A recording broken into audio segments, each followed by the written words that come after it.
Right, good morning. So we're up to Shin Lamed Aleph Seif Base.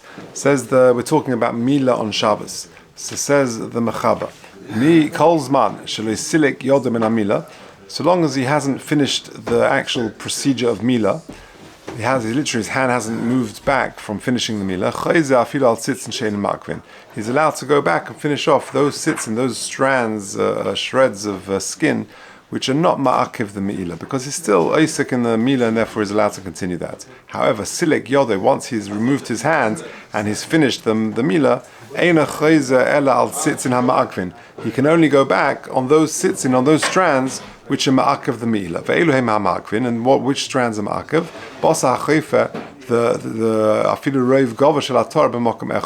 A strand which goes over the crown of the Aver, even in one place. Fine. It says the Mishnah Berurah, even after the Gomar Lachtech Harla, after he's finished cutting off the Arla, but B'diavad Yotsidei Mitzvah Milah, and B'diavad he's now fulfilled the Mitzvah Milah, even without the various shreds of skin that are still there. Nevertheless, since he has not yet finished properly the Milah, that he's allowed lechatchila to finish it off properly and to remove the sitzin, even if they're not ma'akiv. For kul echad milsi is all parts of the sort of the procedure of Milah. Today in the Shabbos litchis ezla, the Shabbos has been pushed aside for Milah. As we said yesterday, b'yom hashmini yimol, you're allowed to do Milah on Shabbos. V'ayim b'chidush eran shekosav dafilu kvasilek yodem nachituch v'hischil lefreya. That even if he's done the first parts of the Milah, i.e., he's done the chituch, but he hasn't yet begun the priya, the pulling back the foreskin, mikri adayin loy silek yodim and amila. It's still called loy silek yodim and amila, and therefore he's allowed to finish off. The milah priya chadam ilsi, it's all considered one part, one thing. However, when he's involved in the metzitza, the drawing out of the blood, mistapik sham im mutza b'shabbos lachza l'sitzin she'enim ma'achmin, then he's mistapik, he's unsure whether or not he's allowed to go back if he's finished the chituch and the priya, but he hasn't yet done the metzitza. If that is considered allowed to go back to do the sitzim she'enim ma'akvin, the dilma hamatzitza mikri rak refuah v'lo tzarech milah. Maybe it's not considered part of the milah. Maybe it's just considered refuah. Ayin sham. Ulefize poshet afilim meparehu acher. Even if that somebody else does the priya, calls manshu oisik b'mitzvasa mutal l'rishon lachsa v'ligmer sitzim she'enim ma'akvin. He's allowed, even if somebody else is doing the actual priya. Sometimes it's shared between different mo'alim. Then he's allowed to go back and do the sitzim she'enim ma'akvin. And the fact that he stopped is not a problem because the priya is still going on. Because you haven't yet finished the milah, and therefore it's still considered parts of the mitzvah b'yom hashmini yimol. Afilu al sitzin, says Mishnah Berurah, hey, hainu ritzuas shel basar, strands of flesh shenisharu bein me'arla bein me'ar shepereh, whether it's part of the arla or the priya, it's part of the skin. Those are the sitzin. Hama'akvin gamkein bein milah bein bepriya, as above. Va'afilu roiv gova. Even if we said what is the definition of the sitzin hama'akvin, bits of flesh which cover the top of the atara, the crown of the aver. Afilu roiv v'cholshkein roiv hakefa, and certainly if it's the circumference shel atara. Va'afal pi she'en roiv gova, even if it's not going over the top. That's an ayin yerodeh siman reish samachtalet beis Yosef v'shach v'ayin sham b'achreinim shenispoim ma nikra atara. Yeah, there are about 5 or 6 simonim from memory there in Yerodeh and Hilchas Milah. I once, my brother-in-law was a moil, so I once learned these halachas with him. My brother-in-law, Ben Schreiber, is a moil, and I learned these halachas with him. He had to be tested by Dan Entry years ago. He was, of course, was a moil, apart from being the Av-Beis-Din. And so I remember learning through these halachas. It's Ayin Sham. Okay, Gimel.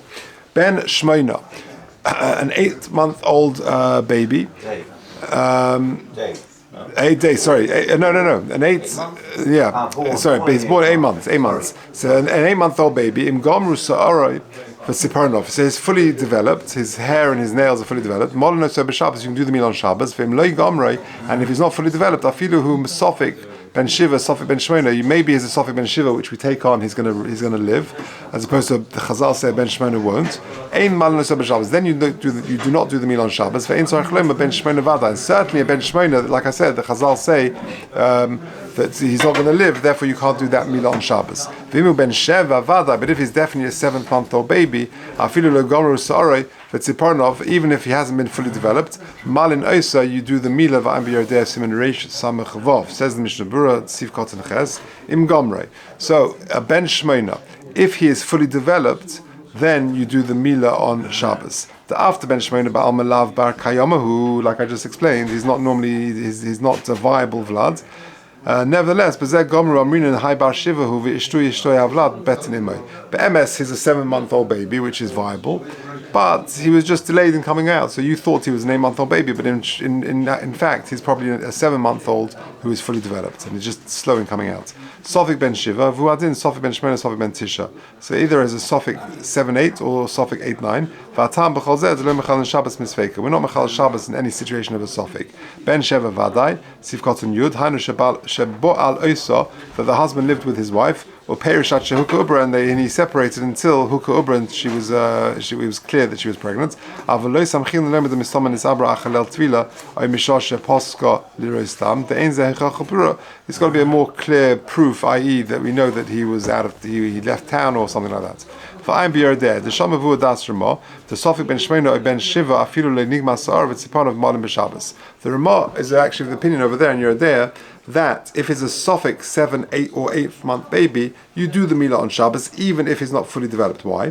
The Ibar Milah who Shabimol. If he is Mechuyev in Milah, then it's a good Milah. You're Chayiv to be Milah him on Shabbos. V'ilai, then he's not a viable child, and Mechatich B'vas V'almu, you're just doing cutting flesh. Ve'ein Bazeh Mishum Chabura, and therefore there's no Chabura for that. Kivin Shehu Nofel, because he's got a din v'nefel. So in Monof it's okay. V'inei Abach V'ataz, Daitim Nifsei Kashulchan Aruch, they pass like the Shulchan Aruch, that you don't do the Milah. Avbeli Rabbi Hevi B'Shem Sefer Lechem Mishnah Shaminig Glomel Sfeikus, that you do the Milah in such a Sofik. V'gam B'miri Kosev Shekein Das Kol Hagoyim V'chein Kosev Radvaz Simen Aveis V'nara Nara Pashte. Each river flows in its way, i.e., each community follows its own minhag. Dalet Milah Shle Bizmana Eina Deicha Shabbos. So that's a familiar halacha. A Milah which is not on time is not Deicha Shabbos. Says the Mishnah Berurah Techi Kosev Ubayoyim Ashmini Koi, because it's got to be a Vadai case, which B'yom HaShmini Yimel is only a Vadai day 8. Sif Hey. Androgynous. V'noiled Ben Hashmoshes. Someone who is born Ben Hashmoshes. These are all examples of Sfeikas. So an androgynous, we'll see, has got simonim of Zachrus and Nakvus, both male and female simonim. Yeah. V'noiled Ben Hashmoshes, so someone who's born on Ben Hashmoshes, either on Erev Shabbos or Motzei Shabbos. V'noiled Kashehu Mohol, or someone is born with a Israeli malad. V'yetzi Doifin or Caesarean. V'vedes Kechov M'sheyol D'vachach Niskari, or a woman who becomes pregnant when she's not Jewish and then she converts. Or Mishish Lishtei Arlos, or someone who's got 2 Gidin basically. Ein Milosa Deicha Shabbos. In those situations, the Milah does not Deicha Shabbos because they're all considered Sfeikas. Let's go see the detail. Androgynous, says the Mishnah Berurah Yud Gimel, who yelet sheyesh le Zachrus Kazachar v'Nakvus Kanakeva. He's got both simonim. So I don't know if he's a Zachar or he's a Nakeva, and therefore it's a Sofik, and therefore we're not Deicha Shabbos to do his Milah. Noiled Ben Hashmoshes, Ben Hashmoshes there of Shabbos, Ben Hashmoshes the Motzei Shabbos, either Friday afternoon or Shabbos evening, or Shabbos afternoon. B'shneim ein milosen deicha Shabbos v'nitchel yom rishon. In both of those situations, it's pushed off till the Sunday. Mahu Ben Hashmoshes. Here's the big question: what is called Ben Hashmoshes? Yesh Ben Hashmoshes. Yesh Emrim the korov l'reva shah hu shazmanis. It's a quarter of an hour, i.e., of a shazmanis, of a halachic hour. Kain bi'arnu le'el b'simen reish samachalav be'aloch diba maskul shehu ein sham. Koidim l'tzias gimel chachov beinim have his sofik laila. So 15 minutes of shah zmanis before the 3 stars come out. That is called ben hashmoshes. So revir shah yetzi michal sofik, and 15 and then those after that time is no longer a sofik. V'im nolet oz b'shabbos meinu nosel Shabbos haba, and therefore, if he's born after that time, it's no longer a sofik. It's definitely Shabbos, and therefore it's his bris will be the following Shabbos. So therefore, it's very important to, b'shas Leda, to see the exact time. We had that with one of our kids. Well, one of our kids, it had no halachic nafkamina, but the clock, it was May the 3rd, and my watch said it was May the 2nd. And my watch said it was 11:59 p.m. And the clock on the wall in the labor ward said it was midnight. So it was a birthday May the 2nd or May the 3rd. So I remember I called the babysitter, who was a former Talmud, and I said, do me a favor, call 123. Do you remember that? I don't know if it still exists. You can call 123 and you get exactly the time when my mom was one, and her birthday, Taka, is the 2nd of May. Anyway, but this has no halachic nafkamina. Avol kama poiskim machmirin bezeh usvir lehu, the me'eshin iskasa hachama me'enenu, when the sun has been covered from our own eyes, ad yitzias gimel chechavim beinim, until the sun sort of disappears from our eyes, until 3 stars are visible, hu akol bichlal ben hashmoshes. So v'chein kosav Rabbi Yosef dispasha ken aminig b'chol Eretz Yisrael. That is the general minhag in Eretz Yisrael. V'chein kosav b'sefer Zechar Avram b'sefer Seder Zmanim. V'afilim sofik lo im noilet koydem ben hashmoshes or b'zman ben hashmoshes gam kein pasuk Radvaz lahachmid the nitchil yom rishon. Even if you're not sure when he was born he born before ben hashmoshes or was he born during? Then that's part of the sofik. And the Radvaz says best to push it off until the Sunday. So with all these situations, you've got to ask a shayla, you've got to know exactly what time it is. The footnotes, discuss minutes, 35 minutes, 25 minutes, all the different smanim, but that's the issue.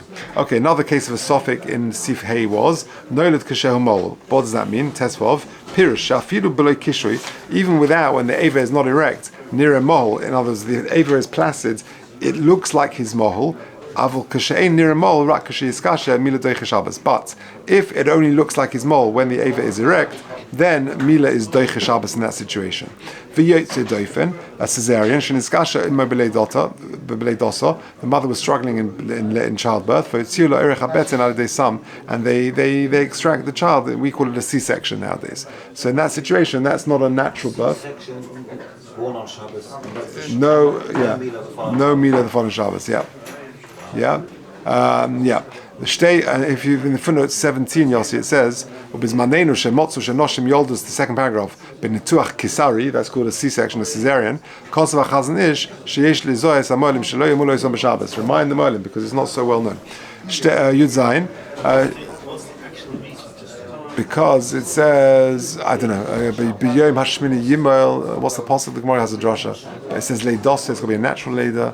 I forget the drasha. It's a Gemara in Rabbi Milah.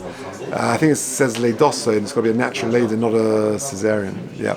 Shtei arles, let's just finish off this sif. Shtei arles, pirish, shtei gidin, he's got 2 gidin. V'yesh orim, sheish shtei oris, zal gavzeh, 2 skins on top of the other. Ein milosa doiche Shabbos. The tam kol eile. The tam of all of these situations, who mishum sofik, could go in gabi androgenis, who mishum de'ena zocher, vada, he's not there, vada zocher. Or kamo kein, noilet ben hashmoshes, shema hu shelo bizmana. Maybe it's not a Shabbos baby. Maybe it's a Friday baby, a Sunday baby. V'noilet k'shel mol, efshe deleka kan orla. Kavusha v'hu mol mamish. Maybe he is properly malad already, and therefore there's no milah to do. V'chein mish yesh shtei orlos. So to someone who's got 2 orlos, the shnei gidim, 2 evorim, hu nami mishum de'ein onu yodim, eze orle karis. We don't know which one is the real one.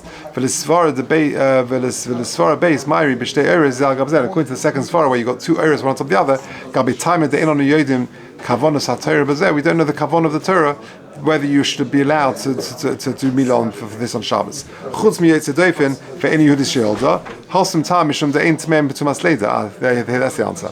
That's the answer. That with the case of a mother who is not Jewish at conception or a C-section, halsum tam mishum de'ein tumas leida. There's no tumas leida in that situation because there was no peterechem, there was no natural birth, and it was cut out of the stomach, a C-section, and it's connected to tumas leida. V'lekama tznoi bo'inem b'seidah hamo b'parshas Tezria the isha kashi tmei leida bo'nim l'shmeina. When there's tumas leida, there's yom hashmini b'leidosa. B'seidah. Okay, let's leave it there.